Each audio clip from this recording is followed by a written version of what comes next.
দিদি গাড়িতে হামলা চালিয়েছে দিদি।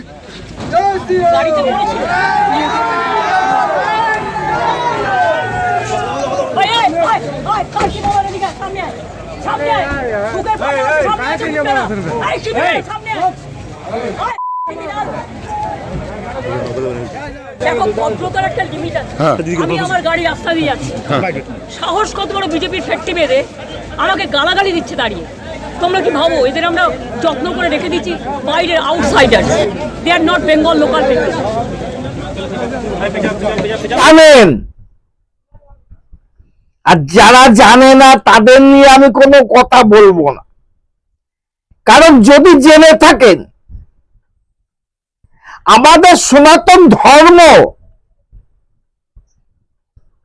পরিষ্কার ভাবে বলা আছে, গীতায় যেটা প্রমাণ করেছে যে অদীক্ষিত হাতের জল মূত্র সমান, চিরদ্দী যা করবেন বিশ্বাস সমান। আমরা তো টেন্ডার নিই না, আমরা টেন্ডার নিই না। না, টেন্ডারটা কে ধরে আমরা জানি না, আমাদের মাল দোকান, আমরা অত বৃত্তান্ত আমরা দেখতে চাই না। আমরা ব্যবসা করতে এসেছি, আমরা যে মাল চাইবে তাকেই দিব।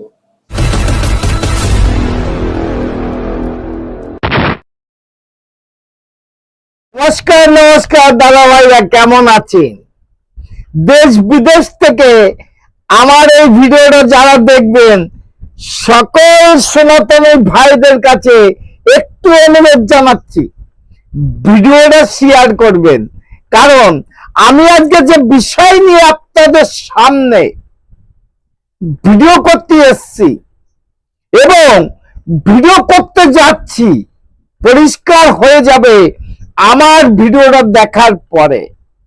কারণ আপনারা জানেন, যারা সনাতনী ধর্মের পরে বিশ্বাসী, সনাতন ধর্ম যারা মানেন, যারা জানেন,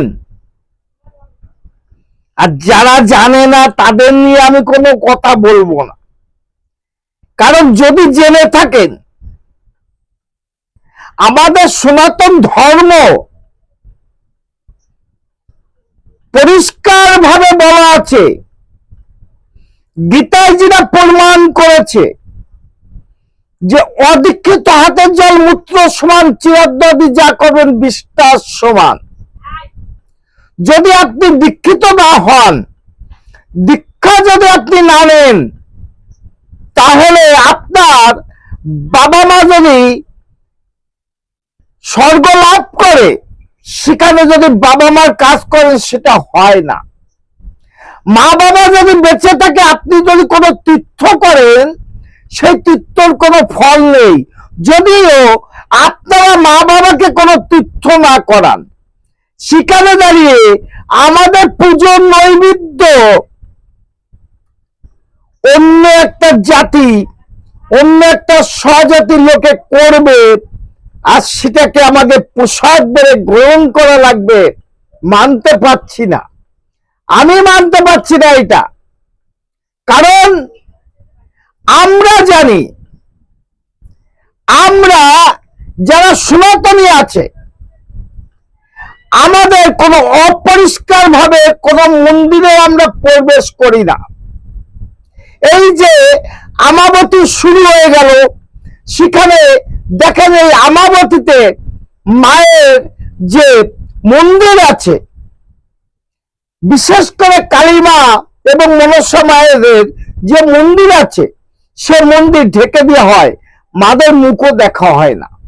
সেখানে দাঁড়িয়ে অন্য একটা জাতির ধর্মের নির্বিশেষে বলছি, আপনারা আমার এই ভিডিওটা যারা দেখছেন, অন্য কোনো জাতির লোক যদি দেখেন ক্ষমা করে দেবেন, আপনাদের নিন্দা করছি না, কিন্তু যেটা বুঝাতে চাচ্ছি, সনাতন ধর্মের কোনো অদীক্ষিত মানুষের কোনো হাতের জল, মিষ্টি মিঠাই, সেটা ঈশ্বর এবং ঠাকুর গ্রহণ করে না।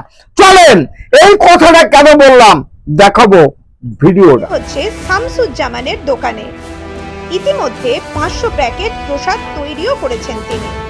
চলছে বিলির কাজ। শামসুজ্জামানের মুখ থেকেই শুনুন তাহলে। এটা তো টেন্ডারের মাধ্যমে হয়। আমরা তো টেন্ডার নিই না, আমরা টেন্ডার নিই না। টেন্ডারটা কে দিল? আপনার কর্মচারী টেন্ডার দিল না, টেন্ডারটা কে ধরে আমরা জানি না, আমাদের মাল দেওয়া কাজ। আমরা অত বৃত্তান্ত আমরা দেখতে চাই না। আমরা ব্যবসা করতে এসেছি, আমরা যে মাল চাইবে তাকেই দিব। আমার কারোর উপর রাগ নাই, কারোর উপর কিচ্ছু নাই, আমি ব্যবসা করতে এসেছি, দুটো খেতে পেলেই হবে। দীঘা থেকে মুর্শিদাবাদ প্রায় 400 কিলোমিটার দূরত্ব। মন্দিরের প্রসাদের সঙ্গে ইসলামপুরের মিষ্টি ব্যবসায়ী শামসুজ্জামানের কি কোনো সম্পর্ক আছে? উত্তর হলো না, সম্পর্ক নেই। তবে দীঘার মন্দিরে প্রসাদ স্বরূপ পেড়া গজা তৈরির বরাত পেয়েছে এই জেলার বিশেষ 3-4টি দোকান। ইসলামপুর বিডিও অফিসের মতো সরকারি দপ্তর থেকে স্পষ্ট বলা হয়েছে প্রসাদ নামক প্যাকেট করে দিতে হবে দোকানদারদের। মিষ্টি ব্যবসায়ী শামসুজ্জামান জানিয়েছেন বিশ্বস্ত কর্মচারী শিবু পালুই নাকি বিডিও অফিস থেকে প্রসাদের অর্ডার নিয়ে আসেন। আমি কিছুই জানতাম না, আমরা কোনো টেন্ডারও নিই না, আমরা ব্যবসা করি, সবাইকে আমরা মাল দিই, বলছেন শামসুজ্জামান নিজে। আমার যে কারিগর সে অর্ডারটা নিয়েছে, আমি জানতাম না। আমি 2 দিন আগে জানছি যে অর্ডার নিয়েছে।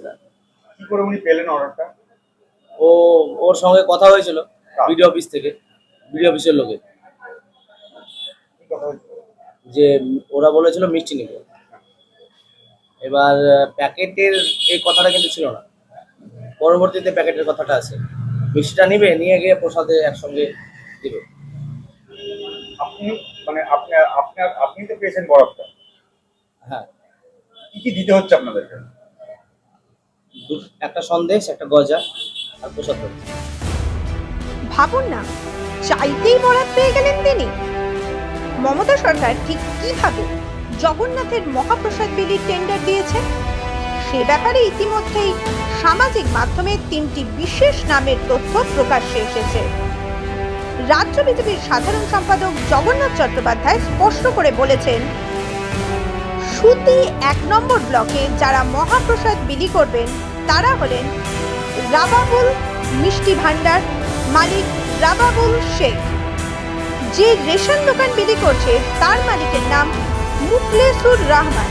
আর মোহন হালদারের মিঠাই দোকান থেকে তৈরি গজা বিলি করবেন রেশন দোকানের মালিক ইনজামুল হক।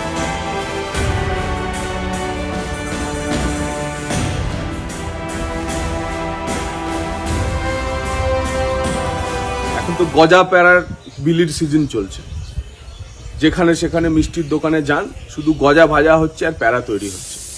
আপনি জানেন এজন্য কত খরচা হচ্ছে রাজ্য সরকারে? 42 কোটি টাকা। ইতিমধ্যে গতকাল পর্যন্ত 32 কোটি টাকা বিভিন্ন জেলা শাসক এবং কলকাতার পুরো কমিশনারকে দেওয়া হয়েছে। নবান্ন থেকে নির্দেশ দেওয়া হয়েছে আরো 10 কোটি টাকা দিতে হবে। রাজ্যবাসীকে জগন্নাথের মহাপ্রসাদ হিসাবে 42 কোটি টাকার গজা এবং প্যারা খাওয়াতে চলেছে রাজ্য সরকার। ডিএ নেই, শিক্ষকদের চাকরি অনিশ্চিত, গ্রুপ সি গ্রুপ ডির ভাতা বন্ধ হয়ে গেল। চরম যখন এক অরাজক পরিস্থিতি, আর্থিকভাবে দুর্বল। ইতিমধ্যে 4000 কোটি টাকা এই মাসে লোন নিয়েছে রাজ্য সরকার, তার মধ্যে 42 কোটি টাকা শুধু গজা এবং প্যারার জন্য। শ্রীক্ষেত্র পুরীধামে যেখানে অহিন্দুদের প্রবেশ নিষেধ, সেখানে কিভাবে প্রসাদ বিতরণের নামে হিন্দু ভাবাবেগকে আঘাত করতে পারে মমতা সরকার? এটাই সত্য। কারণ পুরীর জগন্নাথ মন্দিরে যে নিয়ম কারণ আছে, সেখানে দাঁড়িয়ে দীঘায় যে মন্দিরটা হয়েছে, মন্দিরের প্রতি আমার কোনো আপত্তি নেই, কিন্তু সেখানে দেখা গেছে উদ্বোধনের দিনে চটি পায়ে দিয়ে গুটি গুটি পায়ে চলেছে।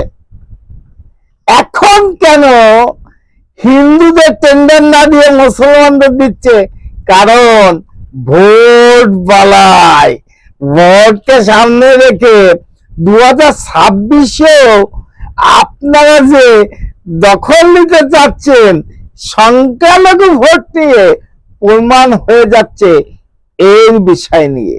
শুনে রাখুন, আপনারা যত সনাতনী ভাই বোনেরা আমার এই ভিডিওটা দেখবেন, একটা কথা শুনে রাখেন, গজা পেড়া কিনতে পারেন, নিতে পারেন, আপনাদের বাড়ি পৌঁছে দিতে পারে, কিন্তু সেটা প্রসাদ ভাবে কোনোভাবে গ্রহণ করবেন না। কারণ আপনারা জানেন তো ভালো করে যে মহাপ্রসাদ মহামানুষের তৈরি হয়, সেখানে জানি না কোন মানুষরা তৈরি করছে, সেটা আপনাদের কাছে প্রসাদ বলে গ্রহণ যদি করে নেন, সৃষ্টিকর্তার কাছে আপনারাও অপরাধী হবেন।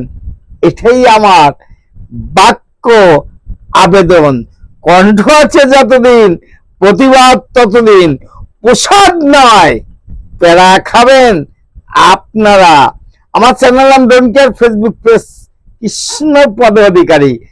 ভালো যদি লাগে চ্যানেলটা সাবস্ক্রাইব করবেন, পেজটা ফলো করবেন। নমস্কার। Madam, when sorry.